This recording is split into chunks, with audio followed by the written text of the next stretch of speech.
Bonjour à tous, donc on est en direct aujourd'hui du fort de Bron. Donc je vais vous présenter ce lieu. Donc on fera des séquences cet après-midi en 4G ou 5G puisque le réseau ne doit pas passer une fois qu'on est à l'intérieur. Mais je vous ferai des petites séquences et j'ai le président de l'association du fort de Bron, donc DJ, qui va se présenter et qui va nous expliquer tout ça. Bonjour DJ. Bonjour. C'est Hervé du groupe Situé du Nord-Isère. Donc, est-ce que tu peux nous expliquer un peu le fort de Bron? Alors, le fort de Bron est un fort qui a été construit après la guerre de 1870 oui. Et fait partie des forts qui entourent Lyon, qui ont été construits pour protéger et créer une place forte au niveau de Lyon. D'accord. Ce nombre de constructions, il y en a une partie qui n'existe plus, certains ont été renforcés. Le fort de Bron a un gros avantage, c'est que lui est un état d'origine. Ouais. Donc on n'a pas de béton qui ont été rajoutés pour le renforcer parce qu'il était situé plus près de la ville que les autres forts. D'accord. Et il a fallu combien de temps pour fabriquer ce fort? Alors le fort a été construit de 1875 à 1878. Ouais. Il a fallu 2 ans pour le construire. 2 ans pour le construire, d'accord. Alors, pour expliquer, ce fort, on peut le visiter à l'année?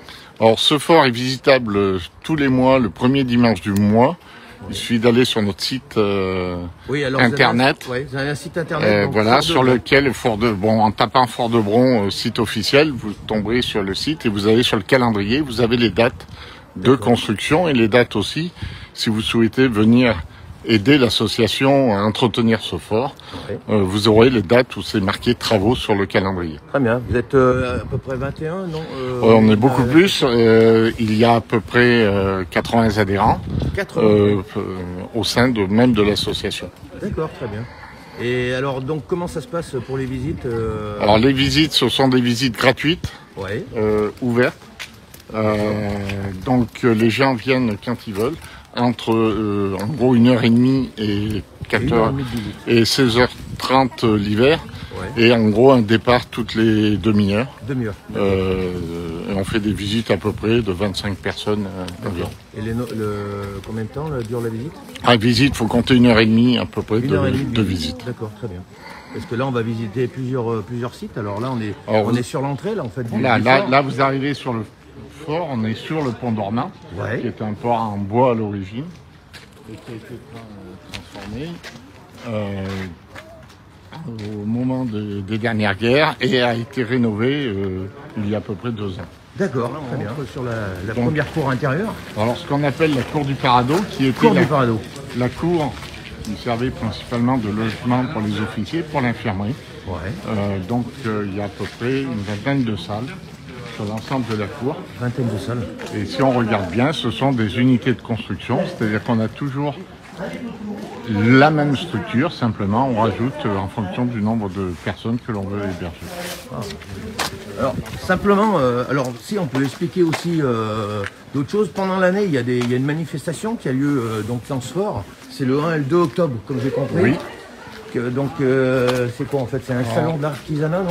On fait une exposition artisanale. Ouais. Donc il y a à peu près une centaine d'exposants qui viennent exposer leur fabrication sur 2 jours. Sur 2 jours, d'accord. Et eux, ils se situent à quel niveau? Ce niveau-là Voilà, c'est dans la cour du Parado. La cour du Parado. Même par un mauvais temps, tout le monde est à l'abri. D'accord, ok. Donc, voilà, donc chaque pièce, en fin de compte, il y a toujours 2 entrées, 2 sorties pour chaque pièce. Ici, on a donc les tunnels qui permettent d'accéder. Tout à l'heure, on était au musée, on aurait pu sortir du musée par l'un de ces tunnels. D'accord. Ce qui nous aurait permis de nous déplacer en étant à l'abri des projectiles des ennemis. Ici, on est dans ce qu'on appelle le grand tunnel. Le grand tunnel. Qui permet d'accéder entre les 2 cours, la cour du Parado et la cour du Cavalier. Et après, parce que dessous, il y a des galeries, comme j'ai compris. On va aller dans les galeries. Ah, on va dans les galeries, d'accord. À l'intérieur du fort. On va à combien de profondeur ça n'a pas forcément très profond. Ah oui. Là, si on considère qu'on sera à l'altitude 0, ouais. On va à -8 et on monte à +10. Ah oui, d'accord. Alors, ici, c'est la cour du Cavalier. Du Cavalier. En face. Ouais, d'accord. Sur la partie basse, il y avait la partie stockage. Ouais. Puisque le fort devait tourner en autonomie totale pendant 3 mois. Donc on avait de quoi stocker pendant 3 mois la nourriture pour 800 soldats.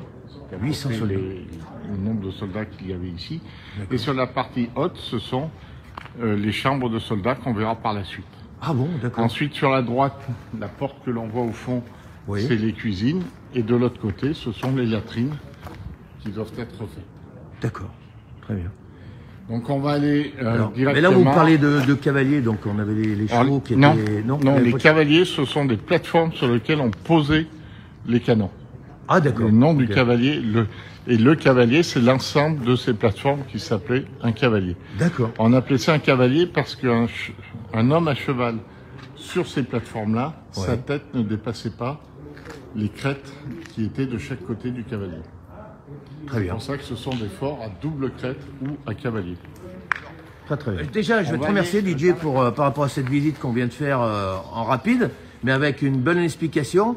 Ce que je vais faire, moi, je vais reprendre une visite avec le groupe, un autre groupe, pour pouvoir visiter tout ça, et puis vous faire des séquences directes ou des séquences plus tard avec les photos, etc., pour bien vous expliquer et vous mettre les différents liens de l'association et parce que vous avez une page Facebook, il me semble aussi. Hein. Oui, aussi. Donc vous avez la page Facebook aussi, et puis on expliquera tout ça pour qu'il y ait tous les liens, et puis surtout, alors, n'oubliez pas, donc on peut faire la visite à peu près tous les premiers dimanches de chaque mois. Avec, il y a peut-être plus de visites alors l'été, alors si je comprends bien, non? Non, c'est vraiment.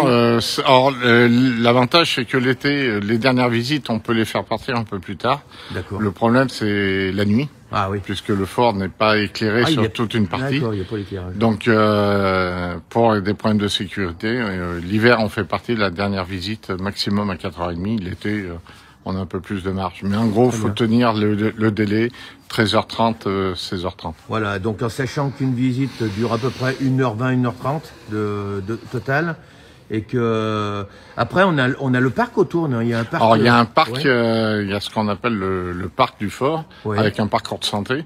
Donc vous pouvez venir là, par contre, c'est ouvert au public en permanence.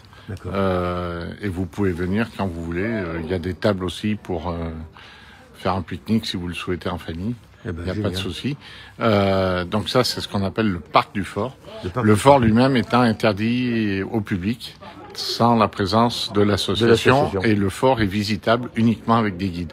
D'accord. Alors les visites sont gratuites et on fonctionne uniquement avec des dons. Les gens nous donnent ce qu'ils veulent après la visite. Voilà, donc retrouvez tout ça, les infos sur leur site, que je mettrai en lien dessous cette vidéo.